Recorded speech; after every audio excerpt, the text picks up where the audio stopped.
अपना वतन छोड़ना एक इंतहाई मुश्किल अमल होता है। जब भी कोई पाकिस्तानी देर से परदेस आता है तो उसकी आंखों में मुस्तकबिल के कई सुनहरे ख्वाब होते हैं और ये सुनहरे ख्वाब ही देर से परदेस का सफ़र करने का हौसला देते हैं।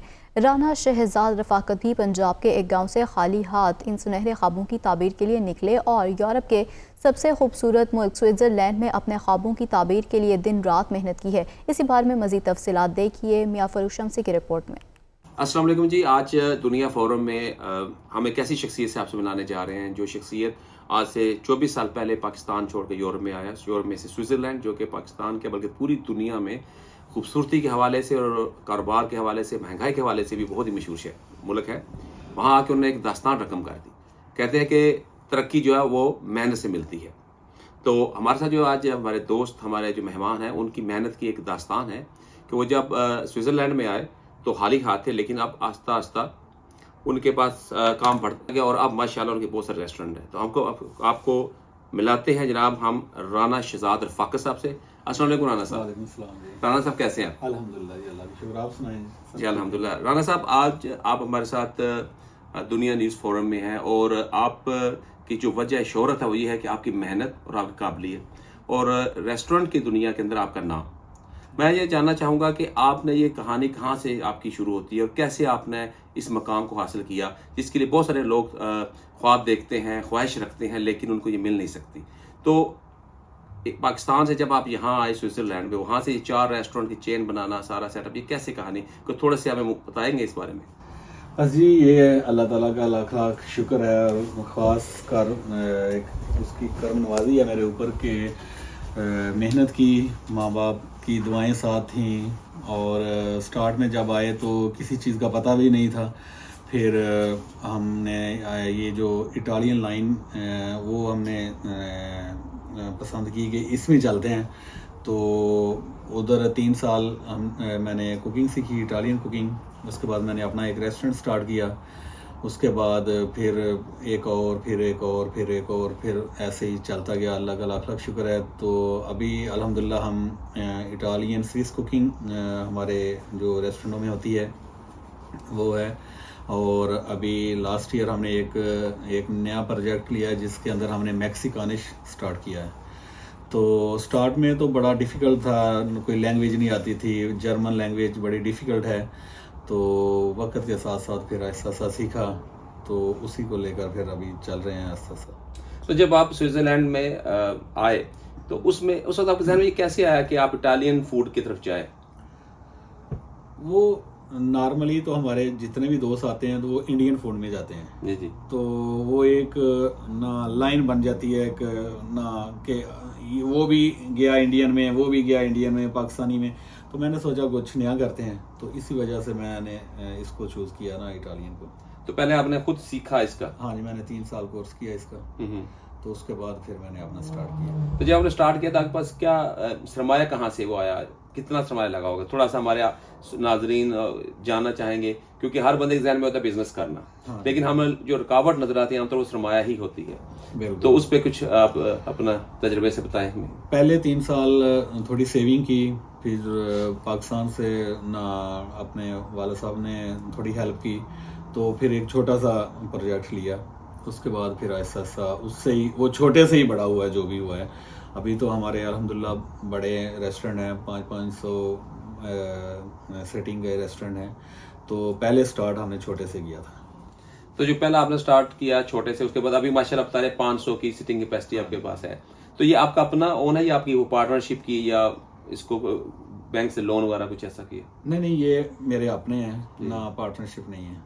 तो माशाल्लाह आप उसको खुद ओन करते हैं। हाँ जी, खुद ओन। तो आप जब 4 रेस्टोरेंट है, क्योंकि ये भी एक बड़ी बात होती है कि एक रेस्टोरेंट को संभालना भी कहते हैं बहुत मुश्किल है। तो आपने 4 रेस्टोरेंट को मैनेज करते हो, इसके लिए कोई स्पेशल कोर्स किया या ट्रेनिंग ली कहीं से आपने? नहीं, कुछ मैंने अपने भाइयों को बुलाया। मेरे 3 भाई भी इधर हैं, वो भी मेरा साथ देते हैं। तो हर रेस्टोरेंट में एक फैमिली मेम्बर होता है जो ज़रा टेक केयर करता है। अच्छा, इस तरह यानी कि आपका बेसिकली ये फैमिली बिजनेस कहा जा सकता है। फैमिली बिजनेस कह सकते हैं। माशाल्लाह बड़ी अच्छी आपकी परफॉर्मेंस है जी। देखा है 24 साल के अंदर वहाँ से आप चले और यहाँ तक पहुँचे। लेकिन साथ में देख रहा हूँ आपके, जब हम देखते हैं आपकी प्रोफाइल तो उसमें आता है कि आप ओवरसीज पाकिस्तानी कमीशन के चेयरमैन जी। वो इमरान खान साहब की वजह से ही कि उनसे प्यार है, एक ना हमें बहुत ही पसंद है इमरान खान साहब। तो जब वो स्विस में आते हैं तो एक एक अपना ही अंदाज़ होता है लोगों का, जो रिस्पेक्ट देते हैं उनको ना, तो वालाना मोहब्बत है इमरान खान साहब से। तो उस वजह से ना मैं PTI का पहले प्रेसिडेंट बना, तो उसके बाद पंजाब गवर्नमेंट ने मुझे ओवरसीज पाकिस्तान का कमीशन बना दिया, का चेयरमैन बना दिया। हाँ जी। तो इसमें आपके कैसे आप मैनेज करते हैं? आपका बिजनेस भी है, साथ आप ये आपने बताया PTI के भी आप एक्स प्रेसिडेंट रहे हैं, स्विट्जरलैंड में, उसके अलावा OPC के भी आप चेयरमैन हैं, तो ये सारी चीजें आप कैसे मैनेज करते हैं? बस अभी तो हो गया, अभी तो 24 साल हो गए हैं, अभी ना फील भी नहीं होता, बस मैनेज हो जाता है ना। अभी भाई भी हैं साथ, वो हेल्प करते हैं। तो स्टाफ बहुत पुराना है, 15-15, 16-16 साल से जो लोग हैं वो काम कर रहे हैं। तो अभी वो एक फैमिली बिजनेस हो गया है कि हर बंदे को अपने काम का पता है, वो ज़्यादा ना प्रॉब्लम नहीं करते मेरे साथ ना। तो कभी आप सोचते हैं कि शेखुपुरा से ये स्विट्जरलैंड का जो सफ़र है और उसमें जो माशाल्लाह आपकी ये सारी है, तो कभी बंदा पीछे मुड़कर देखता है और सोचता है कि मैं कहाँ था कहाँ है, तो उसमें क्या आप फील करते हैं? बस जी बड़ा प्राउड फील करते हैं अल्हम्दुलिल्लाह कि शेखपुरा से भी आगे हमारा गांव है। उस गांव में तो पक्की सड़क भी नहीं है, तो वो ज़ात का एक देखें कितना कर्म है कि उस गांव से उठा के हमें स्विट्ज़रलैंड में सेटल कर दिया, कि जिस गांव में एक रास्ता नहीं है जाने का, उधर से उठ के आ गए हैं। तो ये मेरे अल्लाह की रहमत है, मेहरबानी है उसकी। नहीं तो मेहनत तो हर कोई करता है। कौन है जो आज तक किसी ने बोला कि मैंने मेहनत नहीं की? मेहनत के साथ कुछ किस्मत का भी है। तो बस ऐसे ही मिला जुला के अल्लाह करे हो गया। तो आप क्या मशवरा देना चाहेंगे उन लोगों को जो अभी इस बिजनेस में आना चाहते हैं? जी कुछ भी, जिसने कुछ भी करना है कुछ नया करें, वो टिपिकल ना करें कि जो सभी कर रहे हैं वही करते जाएं। तो कुछ नया सीखें, कुछ नया करें। नया करेंगे तो जल्दी आगे आ जाएगा बंदा ना। यानी कि जो हमारी भीड़ चाल है बन जाती है कि एक ही सारे चिकन शॉप्स बना रहे हैं, सारे एक जैसे रेस्टोरेंट बना रहे हैं, उसके बजाय थोड़ा डिफरेंट लेकर आए, कोई वैरायटी लेकर आए। बिल्कुल। अभी आपने बातों में बताया कि आप मैक्सिकन ला रहे हैं, तो वो ये इटालियन से इटालियन स्विस और अब मैक्सिकन, तो ये कैसे सारा आप सोच लेते हैं कि इतना कहाँ मैक्सिको, कहाँ इटली और सबको मर्ज कर रहे हैं स्विट्जरलैंड में? ये ना डिपेंड है कि लोगों का जो टेस्ट है ना वो किधर डेवलप हो रहा है। पहले इटालियन स्विस अभी भी बहुत ज़्यादा चल रहा है, लेकिन ये जो यंग जनरेशन है ना, ये आहिस्ता आहिस्ता कुछ नया पसंद कर रही है, जैसे मैक्सिकानिश है। तो उसी हिसाब से फिर हमने अपने वर्करों को ना भेजा ना इसकी क्लासें लेने के लिए, तो बाकी स्टाफ हायर कर लिया। तो अभी हमने एक प्रोजेक्ट स्टार्ट किया है, तो इसका रिस्पांस बहुत अच्छा है। जबरदस्त। ये ईद का दिन है और ईद के वाले से आप हमारे सुनने वालों, देखने वालों को, बल्कि नाजरीन को कोई पैगाम देना चाहेंगे?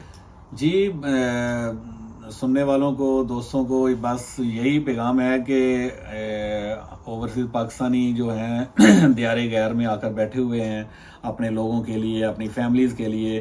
तो पाकिस्तान में असल में तो बाहर पाकिस्तान वालों का है, उनको भी चाहिए कि ईद वाले दिन हम लोगों को अपनी दुआओं में याद रखा करें कि हम तो इधर आकर सारा दिन मेहनत ही करते हैं, बाकी सब कुछ तो पिछलों के लिए करते हैं, अपने मुल्क के लिए करते हैं।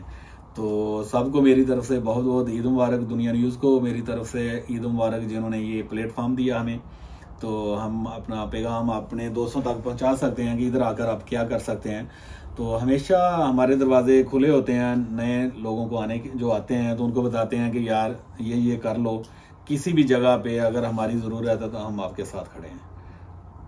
बहुत शुक्रिया राना साहब, बड़ी अच्छी गुफ्तगू हुई और मुझे उम्मीद है कि इससे हमारे जो नाजरीन हैं उनको एक मिला होगा, क्या कहते हैं उसको, एक जज्बा मिला होगा और एक रास्ता मिला होगा कि कैसे एक, अगर राना साहब माशाल्लाह मेहनत इतनी करके यहाँ तक पहुंचे हैं, तो इसका मतलब है कि बात वही है कि मेहनत करनी चाहिए और उसके बाद लगन। लेकिन दूसरी जो अहम बात राना साहब ने कही वो बहुत मैं समझता हूँ कि अहमियत रखती है, ये है कि हमें चाहिए कि हम थोड़ा सा डिफरेंट लेकर आए। तो जब भी है वो नया आइडिया लेकर आए तो नए आइडिया की पजीराई होती है। फरक शमसी, दुनिया न्यूज़, लंदन।